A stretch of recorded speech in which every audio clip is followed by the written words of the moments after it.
I'm going to show you how to play the Scandinavian opening with the black pieces.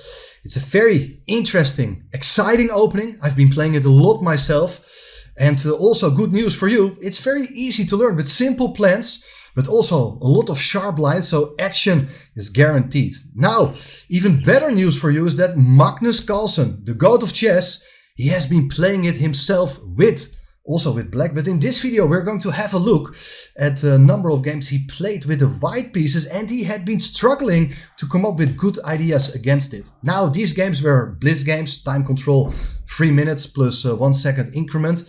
He's played all these games against a very talented young player from Turkey, Erdogmus, grandmaster with already 2600 rating at the age of only 13.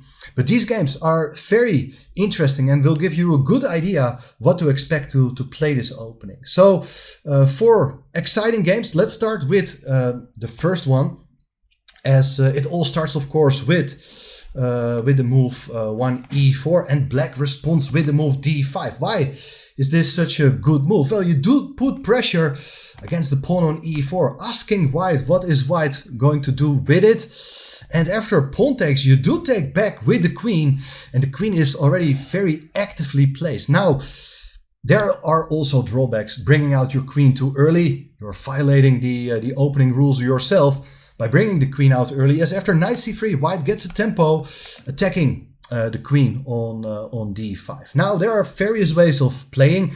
I would like to point out that for Chess Base, I made a very interesting video course based on the move queen d8, the smooth Scandinavian. It's maybe a strange looking move, spending 2 moves getting your queen back into the game, but the pawn structure has been defined already, and it's very easy to play, especially if you're not into opening theory, but you would like to get a playable position with chances to outplay your opponent. This is your system, so check that out. But in this video, we're going to have a look at the main move, queen a5. White goes for d4, black develops the knight to f6, white puts the knight on f3, and black places the bishop on f5. Well, this is basically the key position, the main tabia of the old main line of the Scandinavian with the move queen a5, and it's actually covered all in my lifetime repertoire, a course I published for Chessable.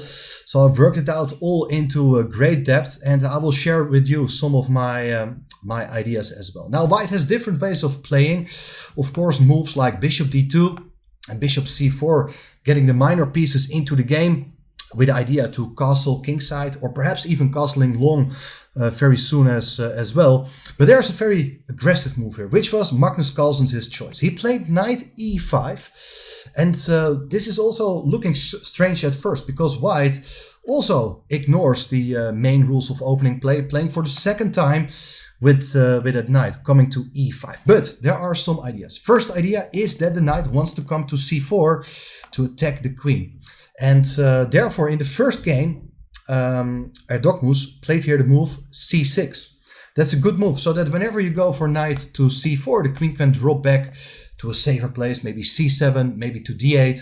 In any case, the key move for white here to proceed is instead to develop the bishop to c4, so that with the knight on e5 and the bishop on c4, white is attacking the pawn on f7. Therefore, you're forced as black to play e6. This looks like a rock solid formation. Pawns on c6 and e6, the bishop outside the pawn chain, and black is very much ready to go for knight bd7, bishop b4, maybe put a rook on the half open d file to pressurize the pawn on d4. That's basically how you would like to play the Scandinavian. And if white is not coming up with something concrete, black is more than fine and has good chances to prove that a pawn on d4 is a serious liability. But white plays very consistently. Of course, Magnus knows his theory, and he played here the move g4.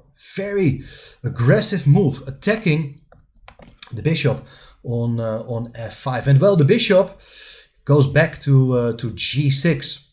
Interesting idea. Let's look at what's going to happen as white continues here with the move h4. And you can see that there are ideas to go very quickly for this move h5 to place the bishop in a very awkward position. As black, you never want to go h6 to create the h7 square available for the knight.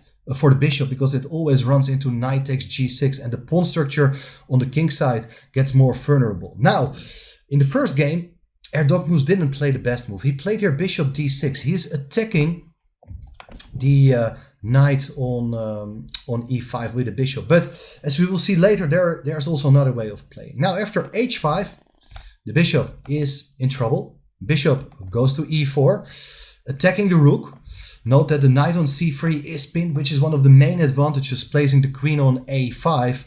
The knight cannot take on e4, it's not allowed. But interesting move here is to castle kingside. How bizarre is this? White is placing his king on the side where he has already pushed his g and h pawn, but there are some serious potential problems. Main threat here is to go g5 to attack the knight on f6, and the knight is needed to keep the bishop on e4 defended. Now, that could be a serious threat because the knight on c3 is able to move again. Now, if black would take the pawn on e5 by capturing twice, then white is going to play queen e2, and there are problems regarding that pin on the e file.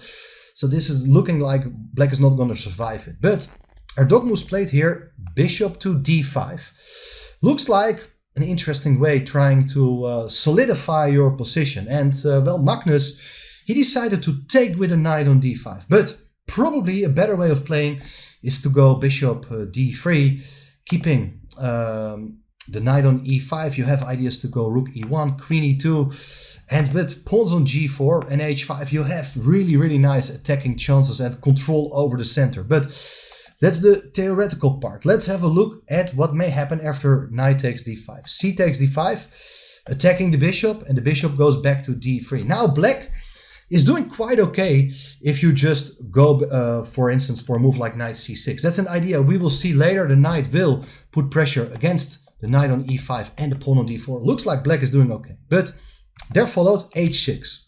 So apparently Erdogmus was afraid of moves like g5. But white goes for rook e1. Now knight c6 is played, but here is the move c3. And you see that the rook on e1 is very useful over protecting the knight on e5. Knight takes e5, d takes e5 is losing a piece for that reason. That's not a good move. Queen c7 was played, attacking the knight on e5 for the third time, and white can play super aggressively with something like f4. I think that's quite a reasonable option, but Magnus defends it with the move queen e2. Now after bishop takes e5, you have to take back with the d pawn, knight d7. So black is attacking the pawn on e5 for the third time, and we have an interesting clash of bishop pair versus the pair of knights. But in this case, black is going to castle queenside. That's a remarkable plan.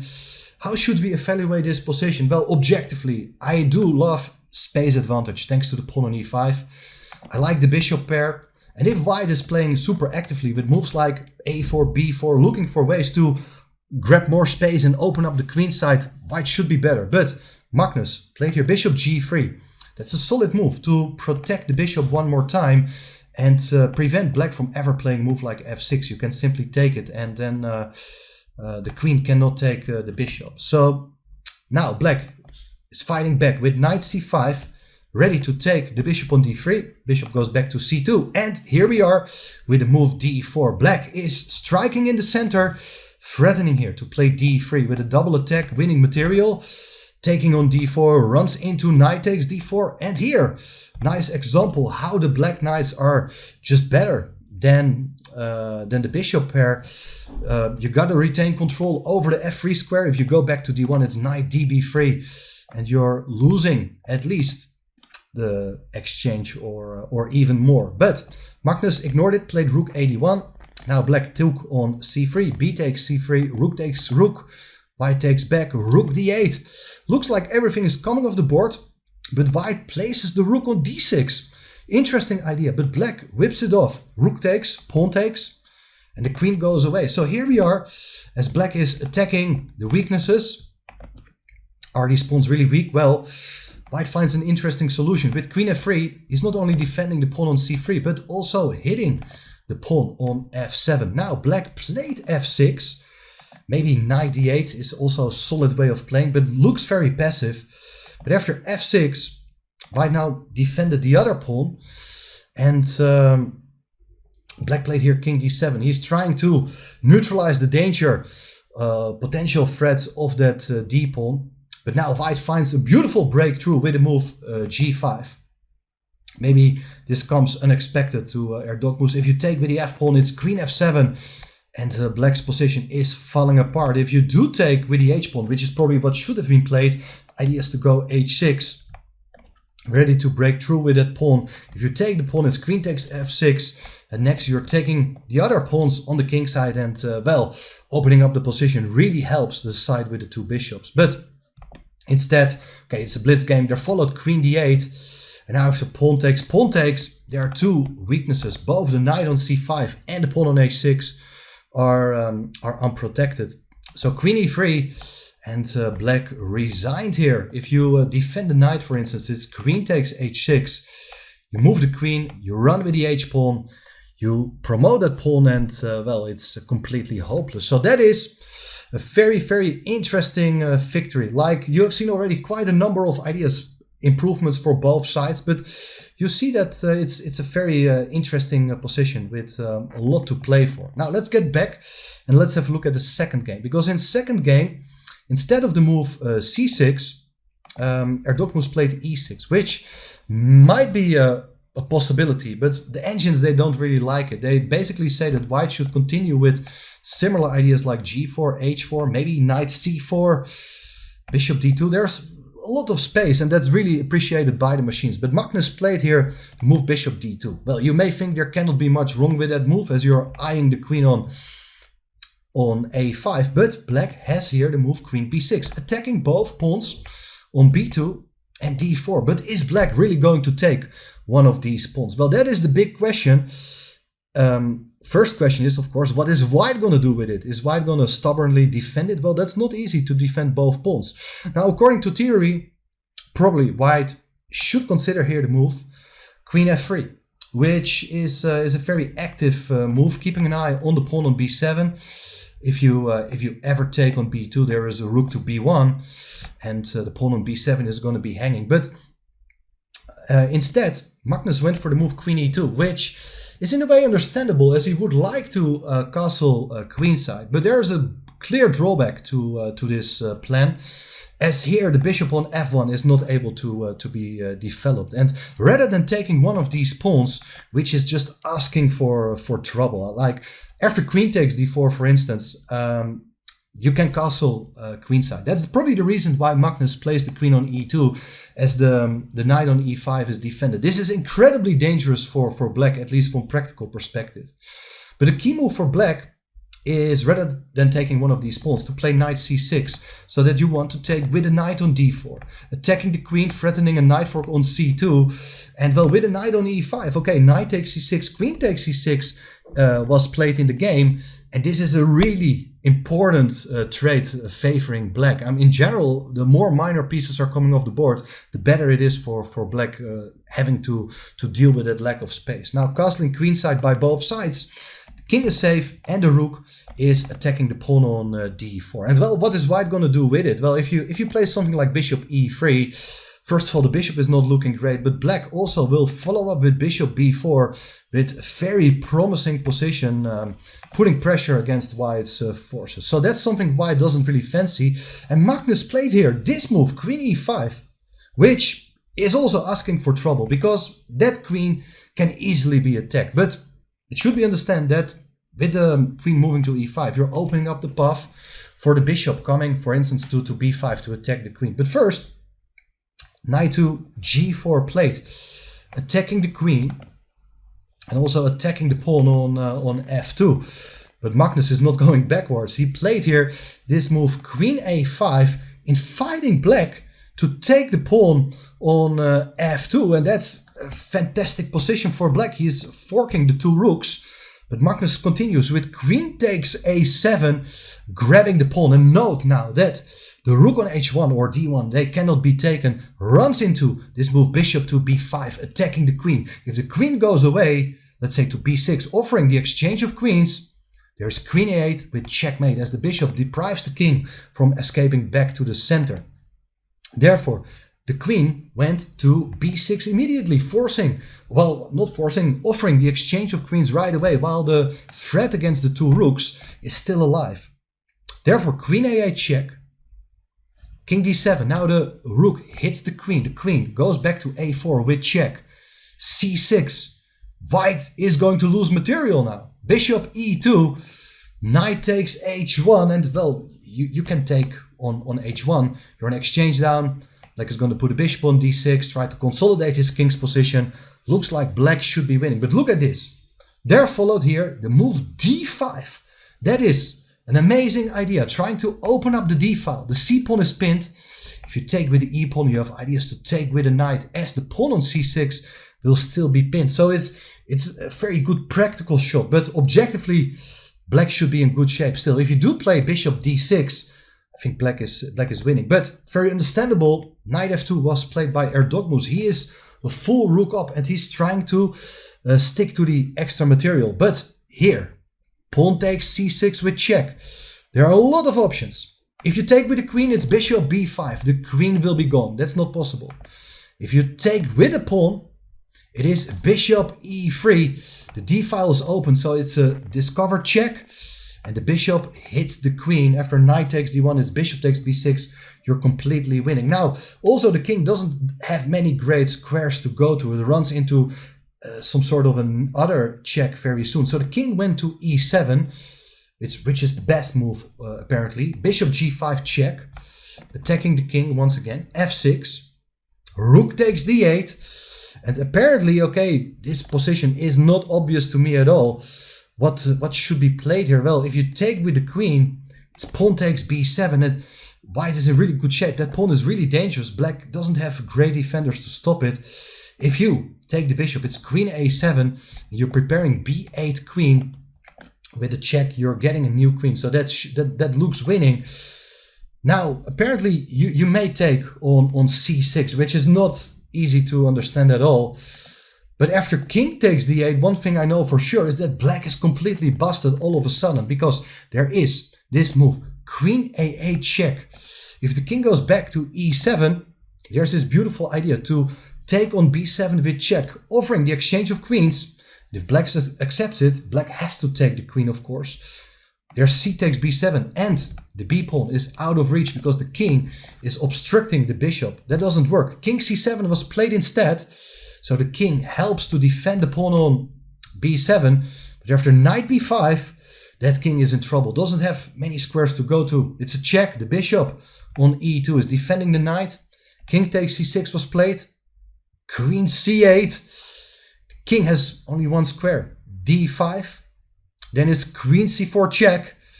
And the king is checkmated in the middle of the board. After bishop f4, white wins in 25 moves. But remember that things were not so simple at all. White was actually lost out of the opening. But you see, there are definitely some dangers playing this variation also for black. Well, now let's get back to that position after that move knight e5. Because for game 3, Erdogmus returned to the move he used in game 1. The move c6, which is the better move.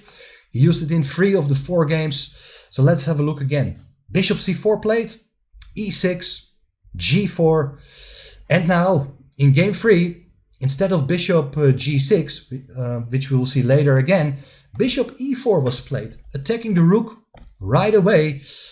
And the idea is that if you do play f3, the bishop can come back to d5, which is okay. But castling kingside is a good move. Now after bishop d5 again, trying to save the bishop, Magnus again decided to take with a knight on d5. Magnus, as always, he's really aiming for clarity. And he decided to take with a knight on d5. But probably taking with the bishop, dropping back with the bishop to d3 is a better idea. And you have ideas to follow it up with f4 and get the bishop to e3. I think white has really good prospects in this line. So that is, from a theoretical point of view, the reason why bishop e4 is not often seen. But let's have a look. Knight takes d5, c takes d5, bishop d3. We have already seen a very similar position in game 1. And this time, knight c6 was played, putting immediate pressure against the pawn on d4. c3 was played. knight takes e5, d takes e5. In game 1, that was not possible with the rook on e1 and the bishop on d6. That was a double attack. That would have been a double attack. Now you can drop back with a knight right away to d7. And we have, once again, interesting structure. You may get to see from various openings, from the Caro-Kann, from the French. Lot of ideas. Just the pawn on g4 may look a bit strange. On the other hand, white has the bishop pair. Interestingly, this was reached in the game played by Gukesh. The only grandmaster who played this as white before at the European Club Cup in 2024 in Austria. It was a tournament I played myself in as well. Gukesh went for the move queen e2, protecting the pawn and preparing to launch the f-pawn. Very interesting idea, probably the critical try. But black is not doing badly here at all. Bishop f4 was played. Magnus continues in a similar fashion. But now, having developed the bishop, it will be more difficult to launch the f-pawn. Bishop e7 was played. Queen e2. Castling kingside. And now, what is white going to do? Maybe white is a tad better here. Tried here this move, h4. Well, you could have tried this move perhaps earlier as well. Or generally in the lines where the bishop goes to g6, you play this move h4. Here, the pawn cannot be taken. It runs into g5. And queen g4 is coming next when the bishop is just trapped. But now, the reason I show you this game is because of very impressive play by Erdogmus. He played here this move, queen a4, looking for counterplay along the fourth rank. First of all, attacking the bishop. The bishop goes back to g3. And now, another counter strike with knight c5. Black is trying to get that bishop on d3. And as I said earlier, if more pieces are coming off the board, well, it's good news for black, especially having weakened the kingside formation in front of the king. White is eager to keep the bishop pair. So bishop c2 and queen c4, offering the exchange of queens. Now, white should probably go for it, but in this position, black is rock solid. It's going to put rook on the open file, play b5. Looks very even. I don't really see a way for white to make use of that bishop pair. But queen e3 was played. That's just a blunder, in my opinion. It runs into queen takes g4. That's a pawn. Magnus continues, of course. He goes for rook 81. Now, this is a little tricky. If you take the pawn on h4, there is a rook to d4. So black shouldn't be too eager. Knight e4 is an excellent move. So to put pressure against that bishop, closing the fourth rank. If you take on e4, you take back with the d pawn. And well, black is just better here.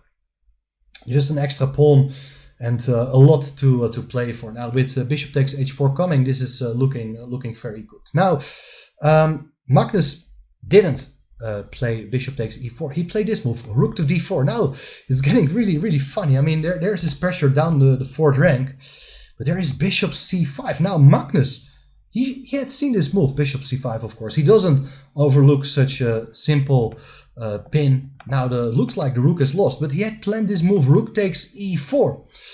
Taking that knight, attacking the queen. And if you take the queen on e3, well, it's rook takes g4 and white is up a piece. So that is not possible. Second thing is that if you take with the d pawn, then white can take with the queen on c5. And well, here we have a position with two bishops against the rook that clearly favors white. But here, the move which was seen in advance by black is that you can take here fantastically with the queen on e4. Both queens are hanging in this case. If you take the queen on e4 with your bishop, then black is going to take with his bishop. And if you take the bishop on e3, then the bishop on e4 is still hanging and black is up a full exchange. Alternative is to take with the queen on c5, but then also the black queen can take on c2 and black is up the exchange. Anyway, also after the game's continuation, queen takes e4, followed d takes e4, bishop takes e4. Well, here black is up an exchange and didn't have any difficulties to convert. Let me just quickly go through this game. The main question is, how is black going to break through eventually?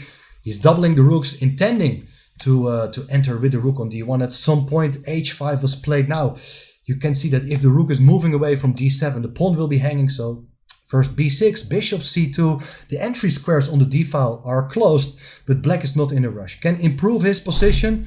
And first thing he would like to do is try to initiate the exchange of another piece. Especially the bishop on f4 is an annoying piece. White's not going to cooperate, placed the bishop on d4, bishop e7 back, so preparing bishop c5. Now if bishop goes back, I think that Erdogmus realized he can play rook c4, attacking the bishop. Bishop goes to b3 in that case, and it's rook h4, and well, the pawn on h5 is going to fall. So therefore, not bishop e3 back, king e4 was played, bishop c5. It's a technical win. There's not much White can do. Of course, in a blitz game, you keep on going. Magnus is really playing ambitiously, trying to generate counterplay with his own pawn and bishop. And after the move a4, well, if you do save your bishop with bishop d1, it's rook c4, and the pawn on d4 is going to fall next move. Therefore, Magnus tried here after the move a4. Bishop takes e6. Now he's a full rook down. But question is he able to generate counterplay with these pawns? Well, not at all. Nice finish here as with the rook checks, king c3. The king, the white king, is driven away. You can take on e5, funny move, so that you're not eliminating only the pawn, but threatening to take the pawn on e7 as well. Look at this finish of the game. Rook f8, king h7, e8 queen, and now you may have expected black to take on e8 and try to convert the extra pawn in a rook endgame. But the funny thing is there's a rook c5 check, and the king has been caught in a mating net, because after the king goes to b1, it is a rook d1 with checkmate. So that is a nice line. That's a very nice and impressive victory for Erdogmus in game 3. Now let's go back. Erdogmus in game 4. He didn't repeat his success. He didn't go for his move bishop e4, but he played bishop g6 again. The choice he went for in game 1, h4, and here he deviates with the main move, knight bd7. That is actually my recommendation in my lifetime repertoire on Chessable as well. I think it's a more active move, more flexible move. You may consider developing the bishop to other squares as well. So this is the way to keep going. After knight takes d7, you take back with the knight, h5, attacking the bishop, but the bishop again can go to e4 to hit the rook. And again, white castled here. Now white is threatening once again that bishop on e4, so the bishop goes to d5. Well, here the situation is somewhat different. Like here, having exchanged one pair of minor pieces, especially that very important knight on e5, the ideas with bishop d3, they are less impressive. Black also has ideas to counter in the center very quickly with a move like e5. So here knight takes d5 is the main move. C takes d5, bishop goes back to d3, bishop d6. This is, in my opinion, the critical position in my lifetime repertoire. A lot of moves have been tried here. I believe white is objectively a bit better, but practice has shown that a lot of things can actually happen here. And especially with the pawns on g4 and h5, black always has counter-attacking ideas based on g6, maybe f5 at the right moment. But first things first, what is black going to do with that king? And even before that, white also got to decide how to continue developing. Move like c3, overprotecting the pawn is quite useful. Bishop d2 can be considered. f4 looks very, very aggressive. Not sure how good that is. Queen f3 is the main move. And Erdogmus played here the move castling kingside, which is a fine move. Mamedyarov, with Erdogmus has been training with also before, he castled queenside here before. And that's actually an idea I also recommend in my lifetime repertoire. Idea is that the pawn on f7 is not really hanging. You can play here queen b6. That's the key idea. You're defending the pawn on e6 indirectly. If you take on e6, it's bishop h2 check, and the queen is lost. So that means that white, well, he doesn't really want to take on g7. It will run into ideas like rook g8 and the pawn on g4. The opening up the g file in front of your king, it's really asking for problems. You can play king g2, but after rook d e8, you're preparing to go rook f8, you're defending the pawn on e6, and well, after dropping back with the queen, there's queen takes d4. This was seen in game Pichot against Mamedyarov at the World Blitz Championships in New York last week of December. That exciting event with A lot of drama going on there with Magnus and Jan Nepomniachtchi sharing the title. I covered it also on the channel.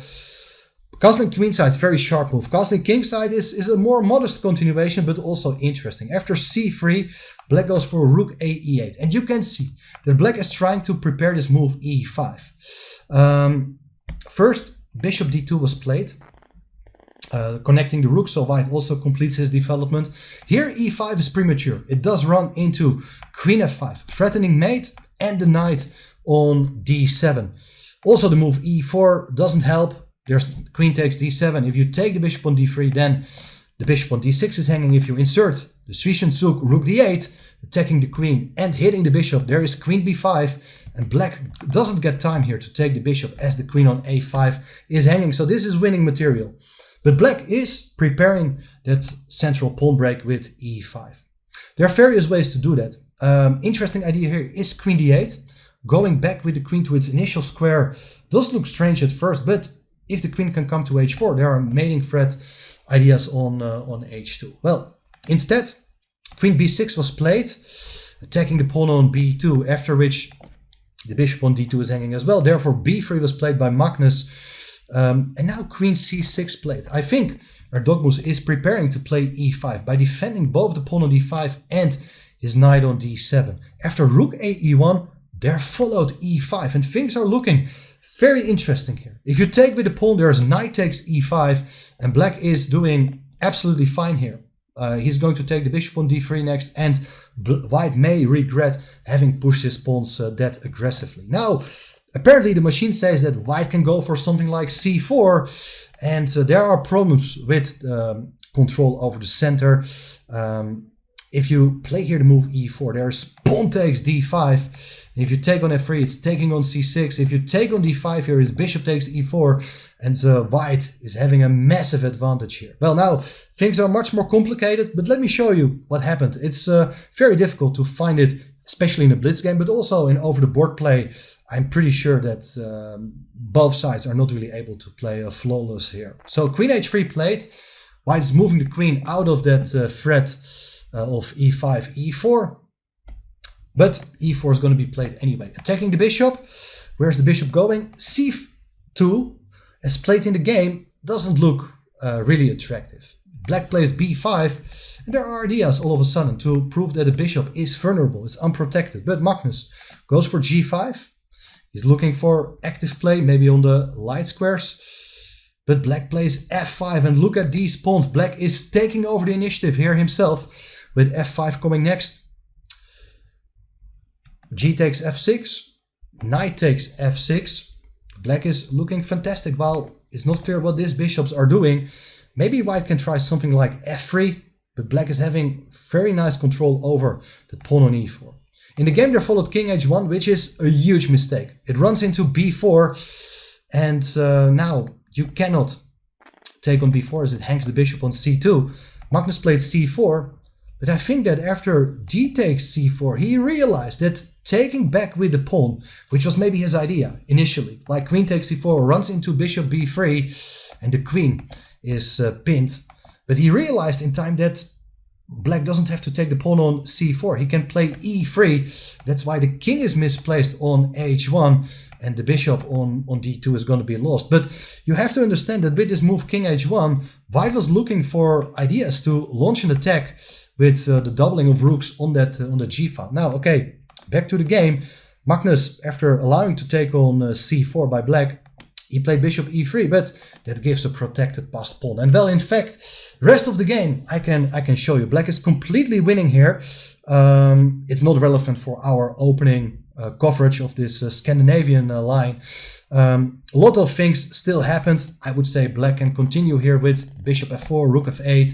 Looks like black is in really, really good shape in that case. But after bishop f4, there are also ideas to go queen h6.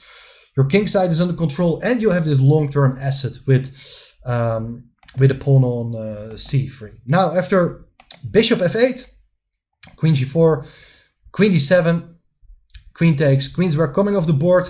Now, let me quickly go through it, because both players, they didn't play it optimally. You may even take on e4, and probably if you do that, let me show you this line. Everything is coming off the board.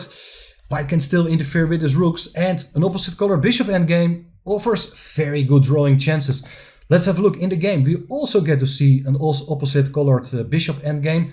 Pieces are coming off the board. Now black is preparing to go bishop h6 and hit the rook and the pawn on e3. Rook goes to g4, bishop h6, king f2, king f6, rook e4, take. And this should just be a draw if you put a king on f3. I don't really see how you're going to make progress if you ever play g4.